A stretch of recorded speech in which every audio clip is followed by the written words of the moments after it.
नमस्कार. मी आज तुमच्यासाठी एक एक्सेलची नवीन ट्रिक घेऊन आलो आहोत आणि ती ट्रिक खूप इम्पॉर्टंट आहे सगळ्या काम करतात एम्प्लॉईसाठी. तर त्यासाठी इथं आपल्याला हा डेटा दिलेला आहे वरती. तर याच्यामधनं फाइंड करायचं की कोणत्या एम्प्लॉईची किती सॅलरी. तर त्याच्यामध्ये आपण ते इज इक्वल टू टाकायचं. व्ही लुकअप फॉर्म्युला यूज करायचा. इथं आलं आहे बघा व्ही लुकअप.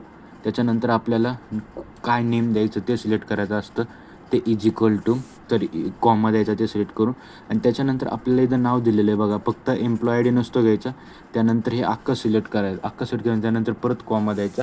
हे किती एम्प्लॉय आय डी सोडून 1, 2, 3 मग इथं 3 द्यायचं. 3 कोमा त्याच्यानंतर हे इथं आलं एक्झॅक्ट मॅचवर क्लिक करायचं आणि एंटर दाबायचं. आता इथं तुम्हाला काय दिसणार नाही पण मी इथं नाव टाकलं RAYM रिया तर तिची एम्प्लॉयची सॅलरी येऊन जाईल. असे तुम्ही कोणाची पण करू शकतात आणि ही खूप इझी ट्रिक आहे. थँक्यू.